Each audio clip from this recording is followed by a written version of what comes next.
Welcome everyone. Today is a special day. The pineapples are out. That's because it is my birthday, and for my birthday I wanted to give you guys a gift. I wanted to do another video. It's been a while since I've done one. I thought that sounded like fun today. So that's the kind of nerd I am. Today the video I'm bringing you is one of my favorite photos of all time. It's on my business cards. It's usually my banners on things on Facebook and wherever.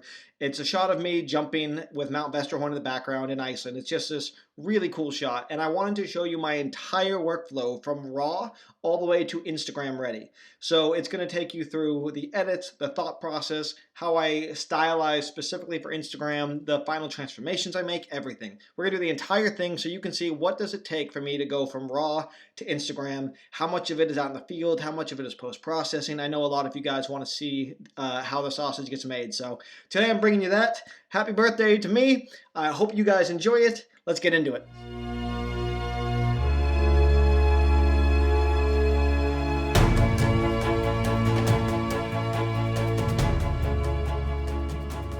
Let's begin. I'm going to hit I a couple times and show you guys the EXIF data.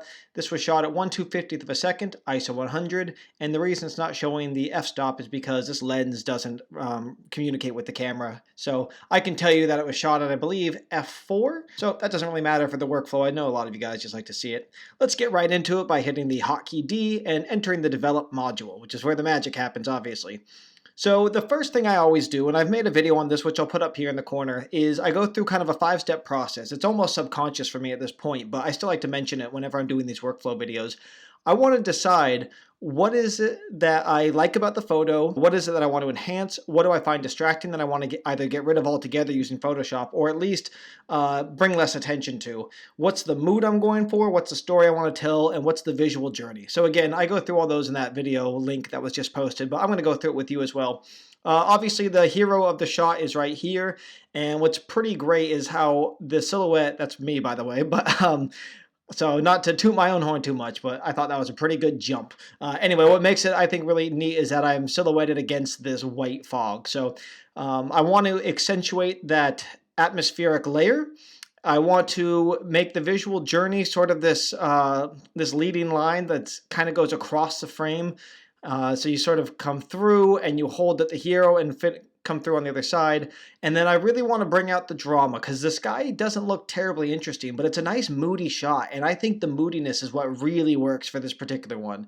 So, you know, a lot of the times you like a lot of fire and stuff, which could probably be neat as well, but I really like the dark tone. So I'm going to really accentuate that dark versus white contrast. And that's going to be a key feature. It's going to be basically black and white with the exception of these golden grass tufts, and I want to bring that out as well. So my subjects are the hero, the mountain. Obviously I'm going to want to make that dramatic and brooding. The sky, I want to fit the mood I'm going for.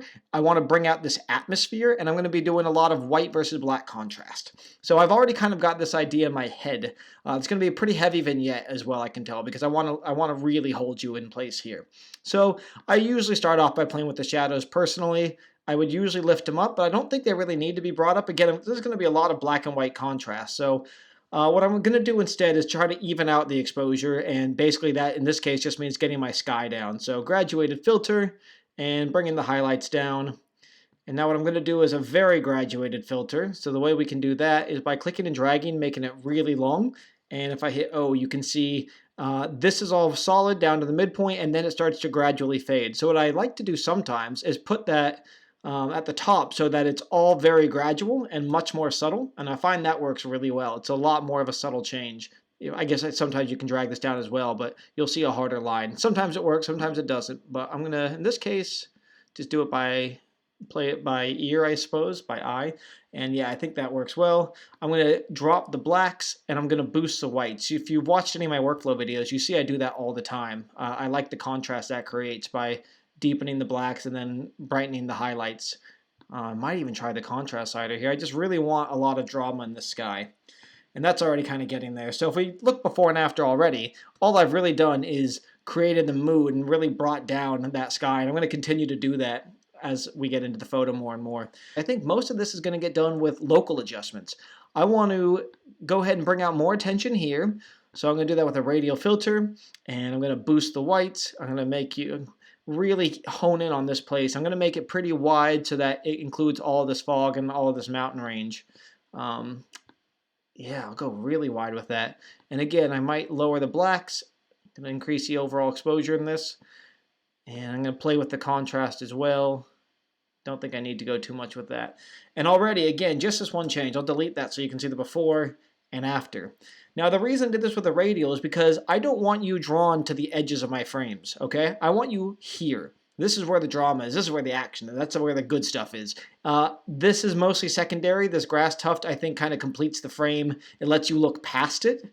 It's hard to explain that. It's almost like falling asleep to music helps you sleep through a night, because if there's no noise, you notice every noise. And if there's a bit of white noise, then you don't notice any individual sounds as much. And that's kind of what this is doing visually. We almost look right past it because we don't find it as interesting as the center of the frame. And we also keep it dark for that reason. Our eyes will be drawn to the brightest parts of the frame. Let's see, I'm going to play with the clarity here as well.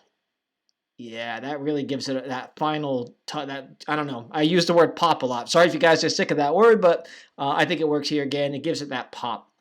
Now on that topic, I actually want to do another radial, and I'm going to get this mountain layer and really boost the clarity and maybe the textures in that. I want the same sort of drama, and I think the clarity really brings out sort of the grunge and the grit, and in this case that works well. Let's play with the texture as well. And maybe not quite as severe with that. Okay, again, let's look at before, after, and we're getting there already. We've barely even done anything, and that's just how, once you know your vision and you work towards it consistently, I feel like the photos come together a lot quicker, a lot easier. I'm noticing that the corners are much darker than this section of sky here, and that's kind of bothering my eyes, that it's bright and the rest is dark. So I'm going to throw another radial on. The reason I use radial so much instead of brushes is it feathers really naturally. So you can kind of adjust them, and let's see, I'm going to move the feathering up a little bit, going to make it a bit wider, and I just find that it's hard to tell when a radial has been strategically applied. So I think that works a bit better there. Yeah, I'm liking that. Now it's getting a bit dark. I'm going to boost the shadows at this point and see if we can even things out a little bit. It's a bit of a balancing act, and yeah, that's fine too. Down to my tone curve, I'm not going to play with the vibrance here at all. The main reason is I don't really want too much color. I will probably do something to just affect this section of yellow without affecting this section down here, but we'll get to that. I don't really want to do anything with the saturation though. Definitely don't want to do anything with the haze. A lot of the times when I have fog, I will look to accentuate that fog and that atmosphere by just actually adding haze. In this case, I'm going to start by boosting the highlights, I think. And I want to try to do it without blowing anything out. I'd like to see what I can get if I can get away with 20. I like what it's doing to the sky. I don't like that it's blowing out. So I'm going to go ahead and let it blow out, and I'll clean that up at the end. I'm going to play with the the lights as well. I'm going to turn this off just for the moment. I even might accept some blowout. Generally, you don't want to do that at all, especially if you're going to print it. But this is going to be my Instagram workflow. So as much as I will try to keep it good for a print as well, I've already kind of acknowledged that this is going to be processed for Instagram. That's looking good to me. I'm really liking it. Let's go down. Let's see what happens if we just mess with the yellows. Yeah, so the problem with doing all the yellows is it really brings out this section. So a couple things we could do. The easiest thing probably is to actually boost all the yellows. And I'm going to boost the luminance as well and make those shine a bit. So I like that it's just one color. Everything else is black and white, and that one color is really standing out. I don't like that it's affecting in here. That's troublesome. So that's the one thing I wish Lightroom would introduce, and I'm sure they will. Adobe, if you're watching this, can you give us local adjustment HSL? That would be great. There are some workarounds we can do. In this case, what I'm going to do is draw graduated from all the way above here. That includes this yellow. I'm going to go find some of that yellow by zooming in tight. They've just introduced a new feature, if I can remember how to do it, to zoom in tighter. That's not working for me. That's all right. I'll do it the hard way. I'm going to come in. I'm going to change the range mask to color. And I'm going to select, excuse me, I'm going to select just that color yellow. Actually, this might be a better selection point. And let's try cooling that down, pushing it towards blue, desaturating it entirely. Let's see if that's going to do it. Okay, it affected a lot more than our yellow. Let's zoom back out and see what else has been affected and if we actually mind that happening. So I'm going to boost it the other way so I can see very clearly. It's impacted the blues a bit, but I don't mind that it's impacted the blues. Now, if we did mind that, we'd have a couple options. We could brush it out or we could use our amount slider here and make it more discerning or less discerning, depending on what we needed. But I actually I thought it kind of worked strangely. I know it took the browns out and the gold color, but I don't mind it with this particular shot. Again, I want moody, I want almost black and white. So what might have been the better way to go is, rather than trying to desaturate all this, I probably should have used a radial to just select this center point. Done the same thing, used a range mask on the yellow and brought up the saturation in the white. But to be honest, I kind of like the way this worked. For the sake of for teaching, I'm going to go ahead and delete that though. You can see the before, and I'll show you what may have been a better option. At least another option is to draw a very big, very wide radial and then center this so that it's only affecting the grass and everything in here. I'm going to basically take the feather off almost entirely. And then I'm going to go in, zoom real tight. Let's see, zoom in really tight on some of this grass here. Let's go with this one. It's a bit brighter. Probably be easier for it to detect the color I want. And select that yellow. And now if we saturate it, since we want this grass to shine, that's maybe too much. Maybe we just add a little bit of saturation and a bit of warmth and then a bit of exposure. That's starting to do what we want, maybe too aggressively, but if we zoom back out, we can gauge it. And it looks like it's done a better job of selecting just the yellows, and obviously it's going to leave the rest alone. So this is probably the more effective way to achieve that goal. However, I accidentally found something I liked better back before. So I'm going to go to my history. I'm going to go back to the part where before I deleted the adjustment, right there. And this is where we were before, which I actually liked better. I think this worked really well. I think taking the color out of the mountains kind of works for the mood we're going for. Now again, that's the taste. Maybe you like the other method better. So don't think of this as advice so much as options. I think it's a better way to look at it.